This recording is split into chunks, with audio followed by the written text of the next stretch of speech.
Okay. All right, let me see if I took good notes yesterday. Where did I leave off? Hi.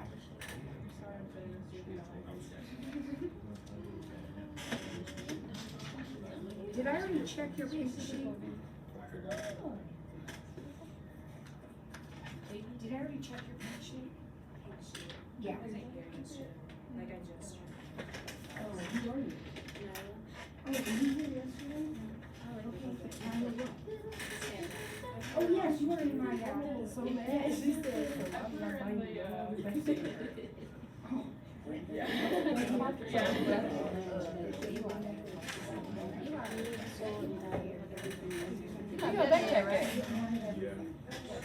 All right. So, Nyla, the pink sheet is the class guidelines that needs to be signed by a parent and returned, okay? Is this the front? It says front. But is this your desk? My desk is actually back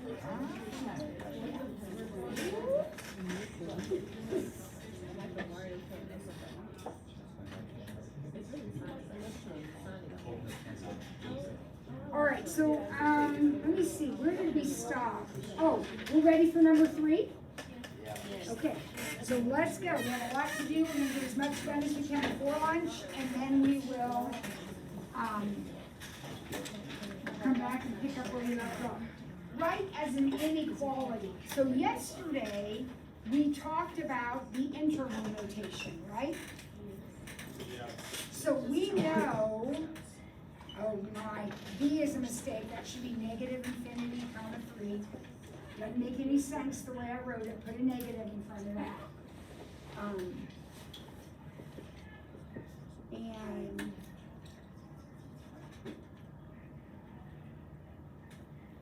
do you think that 9's colored in or not? Yes. Yeah. Can't read that either. I'm sorry. I'm just not very neat sometimes. Okay. So I'm going to write this as an inequality. That means we're going to have an X, or whatever letter you want, X, N, whatever, and some less thans and greater thans. So what do you think this one will look like as an inequality? Got a thought? Eli? 5 is less than X, and X is less than or equal to 7. Bingo. Right on. That's it. That's perfect. X is between 5 and 7. So when I write it, I put my X in between the 5 and the 7. And when you express that X is between two things, these are always less thans. Don't ever be confused. They're always less thans when you're putting X in between two numbers. He made this one an or equal to because of the bracket. Perfect. All right, what about this one now? Think about what this looks like. Jake? X is less than 3. X is less than or equal to 3. Bingo, perfect. Because when we shade it, we shade everything less than 3, right? So do you get that it's less than or equal to? Because of the bracket. Perfect. Yep. Would we still include the infinity, or would we? No. The infinity never gets written Okay. unless it's an interval. That's the only time we write it. We understand that it's out here, but it's not part of the equation. All right, and this one, we're writing it as an inequality. So what would that be? 6 is less than or equal to X, which is less than or equal to 9. Perfect. Anybody have a question about those? Okay, now you're going the opposite direction. Now you're taking the inequalities and you're writing them as intervals, which is probably going to be even easier for you. Let's give it a shot. Are we done with my seating chart? It's right here, thank you. All right, so let's see who we've got here. What do you think about this first one? Now, when we say write it as an interval, what we mean is with parentheses and brackets, okay? So, Sydney, what do you think? You're Sydney, you're Kamara. Okay, did I say it backwards, but that's okay, I'll figure it out. Okay, Sydney, what do you think? parentheses, and the, and then the comma and then six. Okay, now let's talk about that. She's got the right idea, but when I put this on the number line, I put my 6 on there, and I would shade this way, right? And this is positive infinity. So she has the right two things in her interval, but remember when you do an interval, they gotta be in order. And so it's 6 comma infinity would be the way you write it. That's a very common mistake. Just remember that when you write an interval, the numbers have to be in order. Little, big. Okay, what about this one? Let's see. All right, Kamara will go with you on this one. Okay. So parentheses first, and then 5, comma, 10 with the bracket. Beautiful. Anybody have a question about that? That is absolutely perfect. All right, now I need some brave soul. Jaden, you feel brave? Can you do this last one?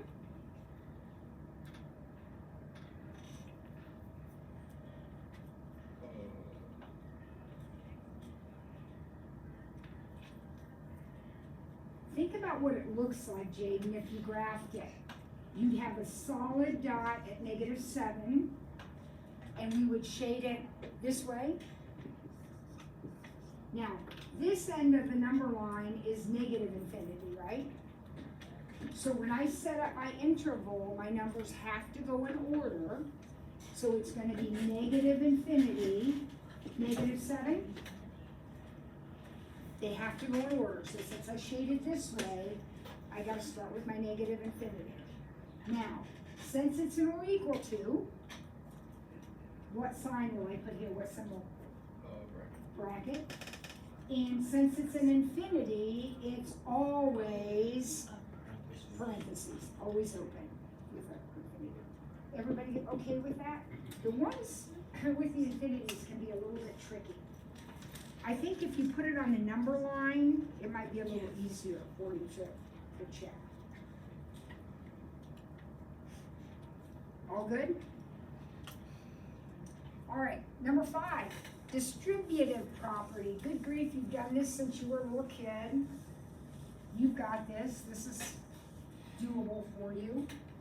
N squared minus Q.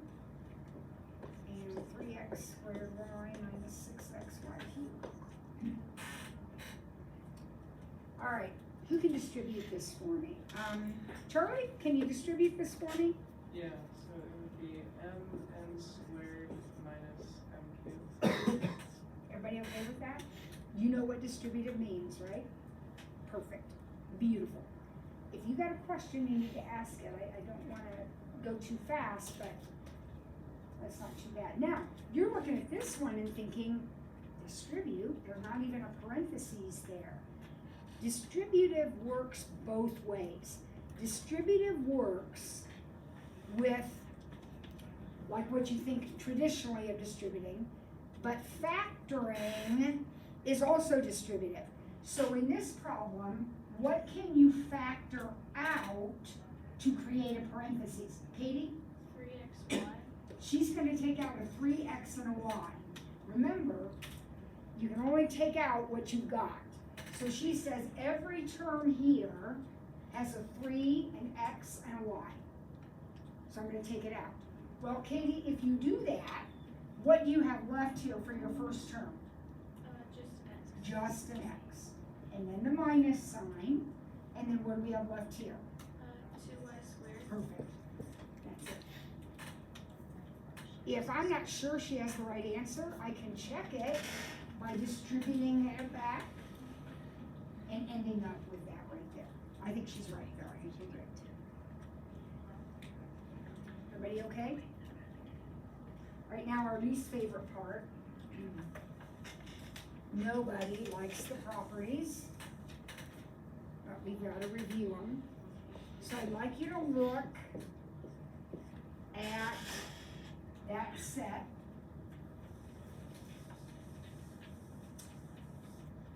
A through H. tell me if you know the property for any of them. We don't have to do it in order. Do you know the property for any of those things? Yeah, Number one is the identity property of multiplication. very good. That's the multiplicative identity. Which you do the same thing as well. The identity property of multiplication says that when you times by 1, you get the same thing back again. Okay, so anytime you times by 1, it's going to be the multiplicative identity, or the identity of multiplication, or mult-ID. Okay? All right, anybody see another one? Yep. Letter D is the identity property. D is exactly the same thing, only it's the additive identity. When you add 0, don't you get the identical number back again? Why, yes, Mrs. Ford, you do. Okay? All right, anybody see another one you know? Any of them that you know? Carol? I don't know if that's right, but F, it can't be communicative. F is indeed commutative. There is no N in that word, so don't put an N in it, but F is the commutative property, and you can abbreviate that, COMM, but it's commutative of multiplication. It's a multiplication problem, and commutative means that you change the order. So remember that. That's what you gotta remember. If the order has changed, it's commutative. So if the order changes, it's commutative. And the order changed. We went from AB to BA. That's commutative. Very good. Very good. All right, who else? Take another guess here. Okay, I have 2 people who've already answered. Any new people? I mean, I love my old people too, but any new people here? All right, Meg, what you got? G is the zero property. Actually, there is an addition property, or there is a 0 product property. Actually, I don't know that there's an addition property, but the idea is that we added 2 numbers and they cancel each other out. That's called the inverse. That's the additive inverse. When you add 2 numbers together, so when you add 7 and its opposite, this is called the opposite. When you add those 2 together, they're going to cancel each other out, right? In math, canceling out, the word for that is inverse. If you are inverses, you cancel each other out. So this is an addition cancellation. Okay, Nyla? E is the multiplicative inverse. Exactly. E is the multiplicative inverse. And you can abbreviate that, multiplication inverse, multi-in, but and it's an inverse because don't 3 and 1/3 cancel each other out when you times them? So that's an inverse property. Very good. What's left? H. What's happening in H? Oh, Substitution. You're Van, right? No, you're Peter. Robbie. You're Robbie. You guys are backwards too. All right, so you're Robbie. All right, I'll fix that. You're Robbie. Okay, so Robbie says, what did you say? Substitution. Substitution is a property of equality for sure. What happened in this problem? What changed from the left side to the right side? What changed? Where we grouped. So on the left side, we have the 4 and the 5 grouped, but on the right side, we have the 3 and the 4 grouped. Who remembers the property, Meg? Associative? That's associative. This is called the associative property. We're adding, so of addition. So you can abbreviate that. You can just say associative addition. Gotta have the word associative or abbreviation and addition in there. The rest of it's not necessary. When you regroup, that's associative. So commutative is order, Notice 3, 4, 5, 3, 4, 5. We didn't change the order. We changed the grouping. Grouping is associative. Okay, B and C. What's B? What changed, Nyla? Is commutative. What changed, kids? Read it out loud. On the left is XYZ. On the right is XZY. When the order changes, it's commutative, and that's commutative for multiplication.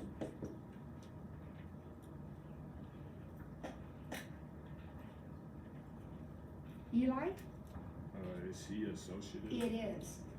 Now, some of you are going to get B and C mixed up because they look an awful lot alike. Slow yourself down. If the order has changed, it's commutative. If the order's the same, but the parentheses have shifted, then it's associative. Mrs. Ford, do I need to know these? Yeah, you do. Those properties you need to know. Do we? Does anybody have a question about one? You're not sure? What's the difference, Carol? So are the multiplication ones considered like identities and the other ones are like properties?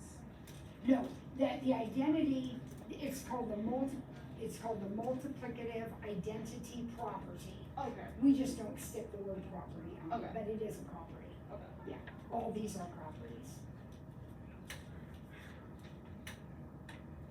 All right, okay, let's move on. Let's talk a little bit about exponents. Keep an eye on the time, guys. We're gonna get rolling here with our exponent.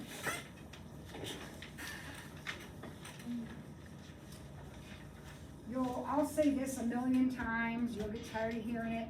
There's always more than one way to do a problem. So I do not want you to ever think you're doing it wrong just because you're not doing it the way we're doing it in class. These problems in particular, there are lots of different ways to approach them. We just want to make sure we're all ending up with the same answer. All right, let's look at these first three.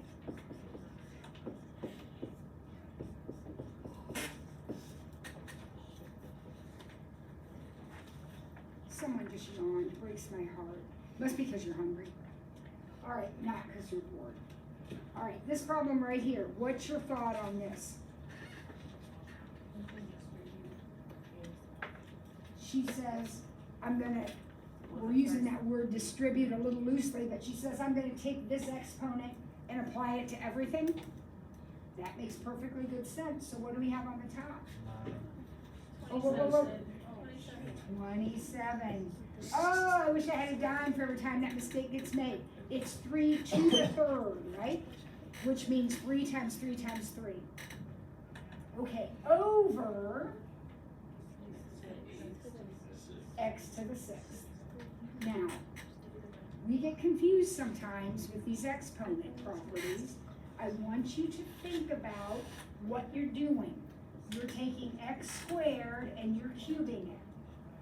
That means you are multiplying x squared times itself 3 times. And x squared is x times x. Do you see how we get x to the 6th? That makes perfectly good sense. If you forget your properties, work it out like this. This will always work for you if you can't remember your properties. Okay, what about this guy? What do you think? Let me look at the right seating chart. Warren. 25y squared over 4x squared.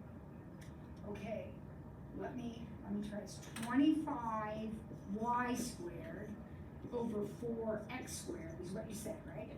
All right, let's talk about that. What do you think, class? You giving this paper an A+? You're gonna take off -1, or what's happening here, Katie? Do I need to flip the numerator and denominator because it's a negative? Now, she did some flipping, you did some flipping, but as Katie said, the entire fraction is being raised to the negative. So I would probably start the problem, and again, you don't have to do it my way, but I would start the problem by flipping the entire thing. If the whole fraction is to a negative power, the top's coming down and the bottom's going up, so I'm gonna flip the whole thing. Excuse this interruption, Cathedral. We are still working out the lines down the cafeteria. Several students are just getting their lunch from the first lunch, so they will be late back to class. Very sorry about that interruption in your schedule, and we will continue to balance our the schedules to get this worked out. Thank you for your patience. Go Irish. Okay, all right, here we go. So are we okay with the flip? Yeah. All right, now we do what we did over here. We're gonna apply that to everything, including the 2 and the 5, just like she did. So that's gonna be 4y squared over 25x squared. That is our correct answer. Does that make sense to you and everybody else? On board with that, Kara? So if it was like without the parentheses, would you do what she did and Yep. just split? Okay. Yep. Yep. Okay. Let's do, what is that, the second one? Oh, here's the second one. Let's get this one done. Here we go. We'll go to lunch after we get this one done. All right. So what's kind of your thought process here? What are you thinking about doing? Charlie? I was gonna say just multiply across and put on the bottom. Okay, so I hear 2 different ideas and they're both right, one way or the other. Doesn't matter. Charlie says I'm just gonna multiply.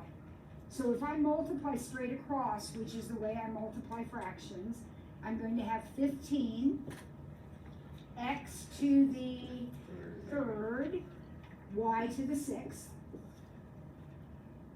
And then I'm gonna have 6 x to the 7th and y to the 5th. That may not be how you would start, but is that okay? It's perfectly okay. Now, Charlie, what are you gonna do next?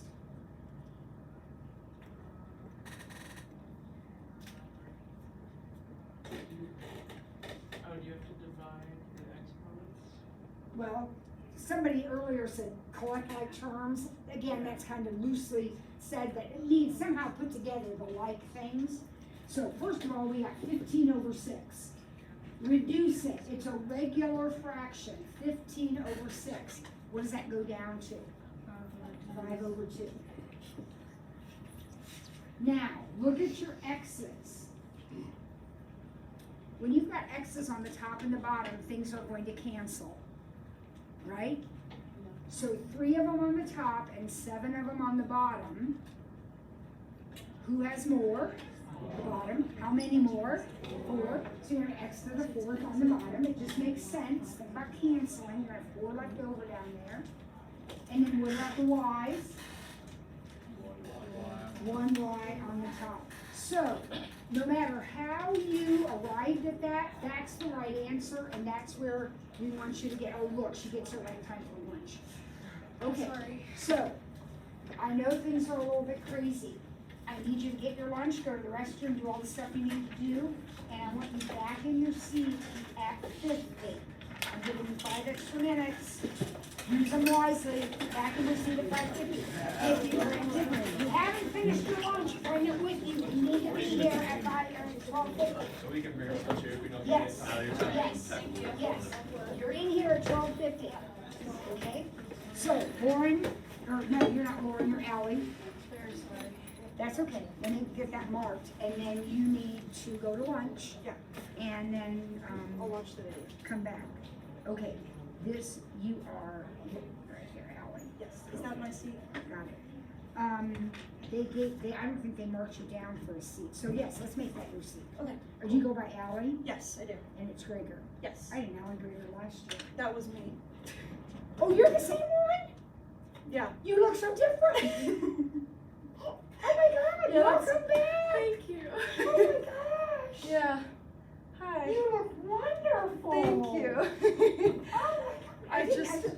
I just came back from like a concussion reevaluation thing, so that's what I've been doing all Okay, summer. all right. Well, no, you keep that. Oh, You keep keep this? that. Oh. Yep. Thank Okay. you. Oh my gosh. You're in the spot.